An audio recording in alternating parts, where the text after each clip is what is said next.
সামনে এসো।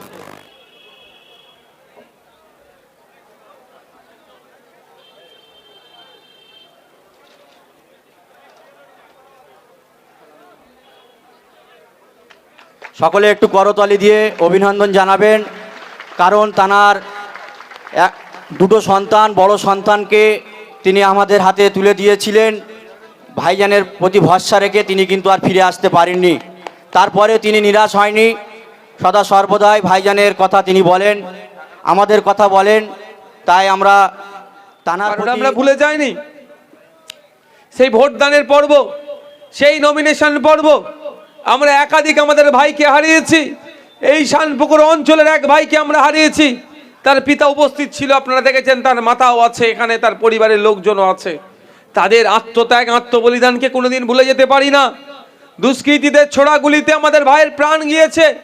দুষ্কৃতীদের ছোড়াগুলিতে আমার অনেক ভাই আঘাতপ্রাপ্ত হয়েছে, অনেক ভাইয়ের মারাত্মক অবস্থা হয়েছিল, মৃত্যুর মুখ থেকে বেঁচে ফিরেছে, অনেক ভাইয়ের অঙ্গহানি হয়েছে। সুতরাং এগুলো আমরা ভুলে যাই না, ভুলেও যাব না। সেই লড়াইকে যারা এই অন্যায় সংগঠিত করলো যাদের দ্বারাই, তাদের বিরুদ্ধে লড়াই আমাদের চলবে। তাই আপনাদের বলে রাখি, সে আইনি লড়াইতেও আছে, আইনি লড়াইও চলবে। এখন আমরা কিছু ব্যক্তিদেরকে সংবর্ধিত করব। হ্যাঁ, এটা অস্বীকার করার কোনো জায়গা নয়। পঞ্চায়েত নির্বাচনে ভাঙড়ের বাপ ভাইরা যেভাবে গণতন্ত্রকে রক্ষার লড়াই এগিয়ে এসেছিলেন, ভাঙড়ের মা বোনেরাও একইভাবে গণতন্ত্রকে রক্ষার লড়াইয়ের রাস্তায় নেমেছিলেন, গণতান্ত্রিক প্রক্রিয়াতে গণতন্ত্রকে রক্ষার লড়াই ছিলেন। তাই ভাঙড়বাসী সহ, মা বোন সহ, বাপ ভাই প্রত্যেককে আমি ধন্যবাদ জানাই, তাদেরকে জাতীয়তাবাদী অভিনন্দন জানাই, যে যাদের লড়াইয়ে কিছুটা হলেও ভাঙড়ের গণতন্ত্র সুরক্ষিত ছিল। তাই বিভিন্ন সময়ে এই গণতন্ত্রকে রক্ষার লড়াইয়ে, চোরেদের হাত থেকে সমাজ ব্যবস্থাকে মুক্তি দেওয়ার লড়াইয়ে, চাকরি চোরের হাত থেকে, গরু পাচারকারীর হাত থেকে, কয়লা চোরের হাত থেকে, বালি চোরের হাত থেকে, মিড ডে মিলের খাবার যারা চুরি করে নিচ্ছে তাদের হাত থেকে, রেশন যারা চুরি করছে তাদের হাত থেকে, যারা বিধবা ভাতা থেকে কাটিং করছে, যারা বার্ধক্য ভাতা থেকে কাটিং করছে, যারা আবাস যোজনা নিয়ে দুর্নীতি করছে, তাদের হাত থেকে ভাঙড়বাসী সহ রাজ্যবাসীকে মুক্তি দেওয়ার জন্য যে লড়াই করছিল, সেই লড়াইয়ে যখন শাসক পেরে উঠতে পারছিল না, তখন পুলিশকে দিয়ে মিথ্যা কেস করে আমাদের অনেক যোদ্ধাদেরকে, আমাদের দলের অনেক সৈনিককে এবং সাধারণ মানুষকে জেলের মধ্যে রেখেছিল। আমি বিভিন্ন জায়গাতে গিয়ে বিভিন্নভাবে তাদেরকে সংবর্ধিত করেছি। আজকেও আমি এই ধরনের কয়েকজনের নাম ডেকে নিচ্ছি। যদি কারো নাম মিস হয়ে থাকে তাদেরকে অনুরোধ করবো আসবেন। আজকের এই মঞ্চ থেকে আপনাদেরকে সংবর্ধিত করা হবে। একদিকে চুরি করে জেল খাটছে, একদিকে চাকরি বিক্রি করে জেল খাটছে, একদিকে রেশন চুরিতে জেল খাটছে, অপরদিকে আমরা আজকে স্টেজ থেকে সংবর্ধিত করব যে চাকরি চুরির বিরুদ্ধে কথা বলেছে বলে জেল খেটেছে, যে রেশন দুর্নীতির বিরুদ্ধে কথা বলেছে বলে জেল খেটেছে, যে মিড ডে মিলের দুর্নীতি হয়েছে সেই বিরুদ্ধে কথা বলেছে বলে জেল খেটেছে। তাদেরকে আজকে আমরা এখান থেকে বীরের সম্মান দেব। ওরা জেলে যাচ্ছে, ওদেরকে চোর বলে জেলে স্লোগান দিচ্ছে, আর আইএসএফ এর নেতা কর্মী সমর্থকরা যখন জেলে যাচ্ছে অন্যায়ভাবে তাদেরকে জেলে পাঠানো হচ্ছে, তাদেরকে কি বলছে? তাদেরকে বীর বলে। এটা এখানে দিয়েছো কেন? কি আছে এখানে, অসুবিধা কি? তাদেরকে জেল খাটিয়েছিল, তো তাদেরকে চোর নয়, তাদেরকে বাহবা দিচ্ছিল। তাই আমি আপনাদের কাছে অনুরোধ করব, আসাদুল মোল্লা, রফিকুল মোল্লা, কি আজেল মোল্লা, সালাউদ্দিন মোল্লা, আবির হোসেন, হাসান মোল্লা, ইসাহাক মোল্লা, মোস্তাকিম মোল্লা,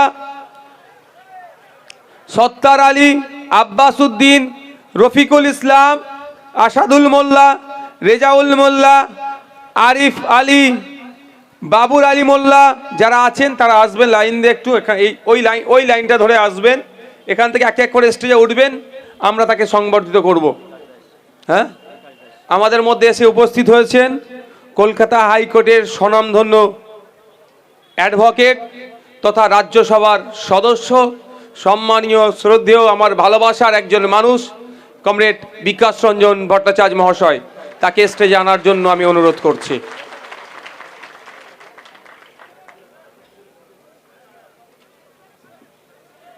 এইরকম মানুষগুলো আছে বলে তো সাহস পাচ্ছি, আইনের লড়াইটা লড়াই যাচ্ছি। আমি ইনার কাছে একদিন বসেছিলাম, ইনার স্যারের এখানে গিয়ে কথা বলছিলাম। আমি বললাম, স্যার আমি তো যা করছি আমি তো কেস খেতে পারি, যে কোনো টাইম কেস খাবো। আমাকে বলেছিল তুমি কেস খাও, বাকি আমি বুঝে নেব। তো আমাকে আটকে রাখতে পারেনি শাসক। শাসক সর্বোচ্চ চেষ্টা করেছিল আমাকে আটকে রাখার, কিন্তু আটকে রাখতে পারেনি। এই ব্যক্তি লড়াই করেছিলেন তার টিমকে নিয়ে, আরো অনেক অ্যাডভোকেটসরা তাকে সহযোগিতা করেছিল। তাই আমাদের যে ৭০-৭২ জন জেলে ছিলাম, এনাদের লড়াইয়ের ফলে আমরা জেল মুক্তি হয়েছিলাম। তাই এখনো বলে, আমি কথা হয় মাঝে মধ্যেই, আমি বলি স্যার আপনি উকিল আদালতটা বুঝে নেন, বাকিটা আমরা ফিল্ডেরটা বুঝে নিচ্ছি। স্যার কিন্তু সাথে সাথে আমাকে একটা কথা বলেছে, শুধু উকিল আদালত নয়, আমরাও মাটিতে নেমে রাজনীতি করব। রাজ্যসভার এমপি তিনিও বলছেন মাটিতে নেমে রাজনীতি করব, শুধু আইন সভার মধ্যে গিয়ে নয় বা আপনার কোর্টের মধ্যে নয়। স্যার বলছেন আমাকে যে আমিও রাস্তায় নেমে রাজনীতি করব, চলো আমরা একসাথে হই। এই যে দুর্নীতিগ্রস্ত যেটা শাসক চলছে, যেদিকেই তাকাচ্ছি সেই দিকেই দুর্নীতি, যেখানেই দুর্নীতি সেখানেই তৃণমূলের উপস্থিতি, আর যেখানেই তৃণমূল সেখানেই দুর্নীতির ছোঁয়া। এর হাত থেকে রাজ্যবাসীকে মুক্তি দেওয়ার জন্য এই সমস্ত মানুষেরা এগিয়ে আসছে, আপনাদেরকেও এগিয়ে আসতে হবে। তাই আমি আমার আজকের মঞ্চের পক্ষ থেকে ওনাকে আমি স্বাগত জানাচ্ছি, সাধুবাদ জানাচ্ছি। তার সাথে সাথে আমি আজকে যাদের নাম রাখতে বাকি আছে তারা লাইনে আসবেন, তাদেরকে আমরা একটু সংবর্ধিত করে নেব। তো আরেফ আলিম, বাবুর আলী মোল্লা, আজিজুল মোল্লা, হাবিবুর রহমান, বাবুসোনা মোল্লা, আসগার মোল্লা, সাজ্জাদ আলী লস্কর, আজিজুল মোল্লা, সাইরুল বিশ্বাস, ফিরোজ মোল্লা, ওমর মোল্লা, আলামিন মোল্লা, সামিম মোল্লা, মুকাদ্দিস মোল্লা, কি এটা কি লিখেছ, আলিমস্ত মোল্লা, জিয়াউদ্দিন মোল্লা, আব্বাসউদ্দিন মোল্লা, আনাউদ্দিন মোল্লা, রফিক মল্লিক, ইসমাইল মোল্লা, জাকির হোসেন, রুহুল আমিন মোল্লা, নিজাম মোল্লা, আফতাবউদ্দিন মোল্লা, আজহার আলী, আজগার আলী, হোসেন আলী, হাসানুর মোল্লা, আলমগীর মোল্লা, রবিউল ইসলাম, নুরুল ইসলাম, বাবুল মোল্লা, হাবিবুল্লাহ, হাবিবর, সাহারুল, ইসরাফিল, বাহাউদ্দিন, শাহাবুদ্দিন, রাজ্জাক, হোসেন মোল্লা, আনসার মোল্লা, মুন্না হোসেন, সাইদুল মোল্লা, তারিকুল ইসলাম, রফিক, ওয়াহেদ আলী, সালাউদ্দিন, অলিউর হক, আজিবার, আশাদুল, আরাবুল, কোন আরাবুল রে ভাই এটা আবার, আবুল হোসেন, আবুল হাসেম, এন্দাদুল মোল্লা, মইদুল মোল্লা। যারা এসেছেন তাদেরকে অনুরোধ করবে এক এক করে আসুন, আমি সংবর্ধিত করে দিচ্ছি তাদেরকে। আপনার এরা স্যার শাসকের রোষে পড়ে জেল খেটেছে, তাদেরকে এই মঞ্চ থেকে আমরা সংবর্ধিত করতে চাই।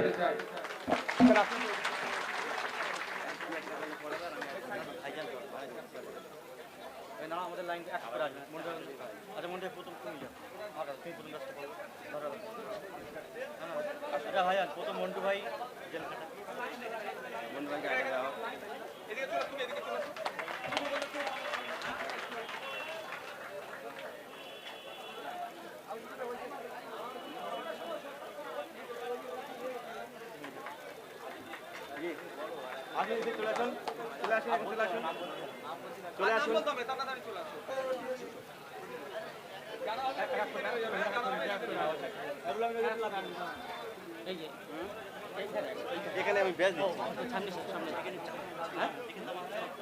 সামনে এরা দু ভাই জেল খেটেছিল, ওই জন্য একে দুটো পড়িয়ে দিচ্ছি ব্যাচ। এরা দু ভাইকে জেলে রেখেছিল, ভাই একটু কাজে গিয়েছে।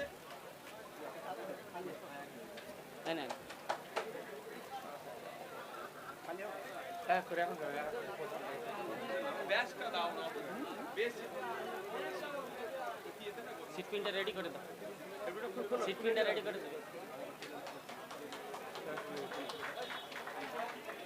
পরে পরে চলে নামা ডাকবো না।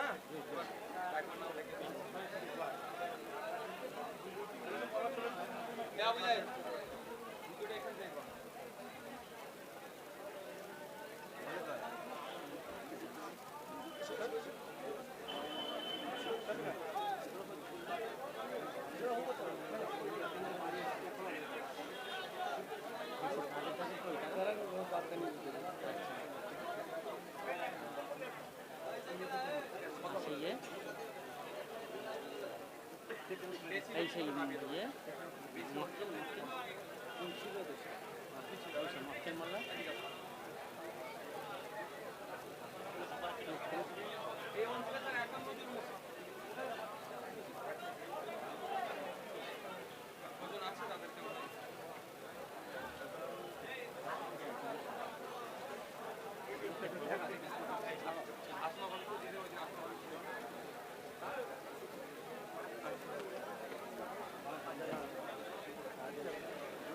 কাজলটা আসেন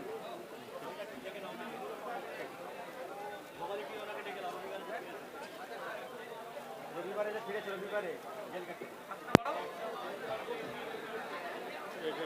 রানু রায় তাড়াতাড়ি আসো তাড়াতাড়ি আসো চলে আসেন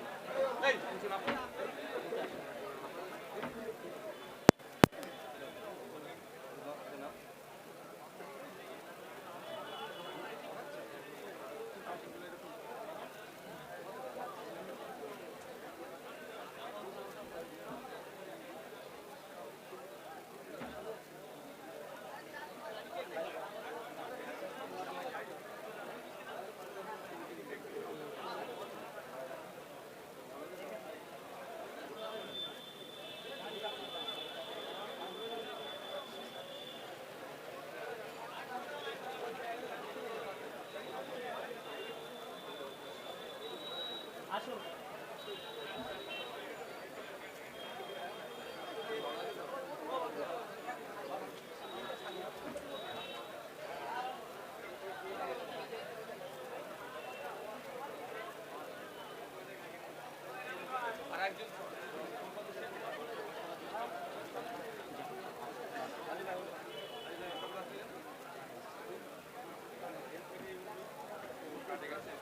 আর বাকি দাদা দেখি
কি লাগবে উত্তরীয়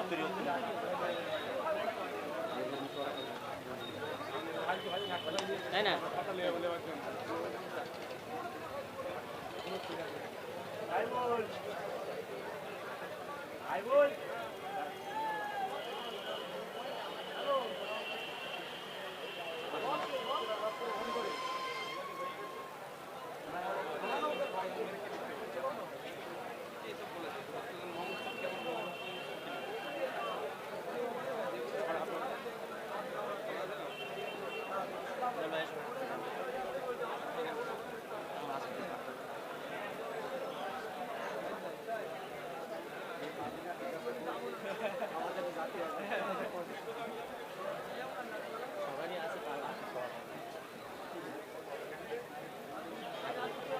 দূর থেকে গিয়ে তুমি বলো তুমি গিয়ে বলে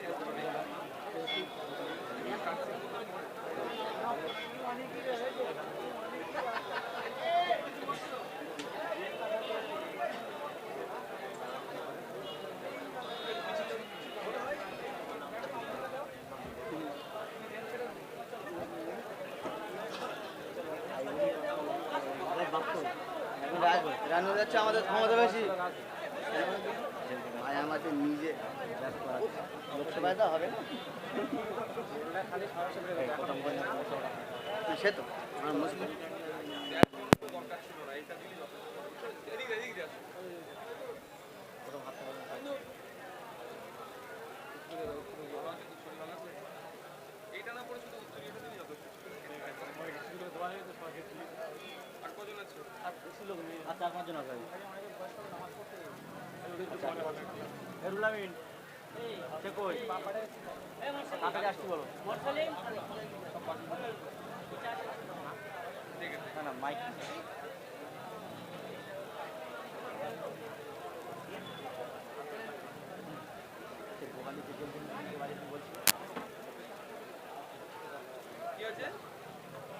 ঠিক আছে নিয়ে এসে করে নিয়ে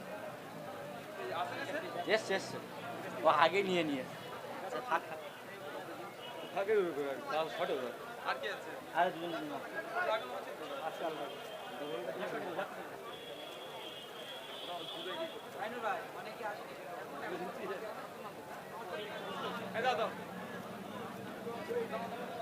কি লাগবে কি লাগবে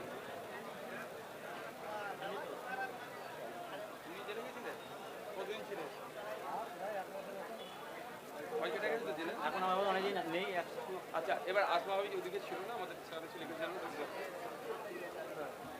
সাথে সাথে পঞ্চায়েত নির্বাচনে নাদান বাধাকে উপেক্ষা করে আমাদের যে সমস্ত এখন সার্টিফিকেট পাওয়া যে সমস্ত বিজেতা প্রার্থীরা আছেন তাদেরকেও আমরা সংবাদিত করেছি সাথে সাথে যারাদের কেসগুলো এখন কোর্টের মধ্যে চলছে তাদেরকেও আমরা সংবাদিত করেছি একটা কথা মনে রাখবেন অনেকে অনেক কথা বলছে বিশ্বজিৎ দা একদম শেষের দিকে যে কথা বলেছে মাথায় রাখবেন সিঙ্গেল বেঞ্চে আমাদের পক্ষে রায় এসেছিল ডিভিশন বেঞ্চে গিয়েছে এই ছুটি পড়ছে এই ছুটির পরে পরে আশা করছি একটা ভালো রেজাল্ট আমরা পাবো গণতন্ত্রকে হত্যা করে যারা সবুজ আবির মেখে বোর্ড গঠন করেছে আইনের মাধ্যমে ওই বোর্ডটাকে আমাদেরকে ভাঙতে হবে সিঙ্গেল বেঞ্চে পরাজিত হয়েছে ডিভিশন বেঞ্চে গিয়েছে সেখানে ওরা পরাজিত হবে আশা করছি ওরা যদি সুপ্রিম কোর্টে যায় 82 জনের একজন কাউকে যেতে হবে না আপনাদের ছোট ভাই বিধায়ক তথা দলের চেয়ারম্যান আছে রাজ্য কমিটির দায়িত্বশীলেরা আছেন তারাই যথেষ্ট আপনাদের জন্য সুপ্রিম কোর্টে গিয়ে ভাঙড়ে গণতন্ত্র প্রতিষ্ঠার লড়াইয়ে লড়ে যাবে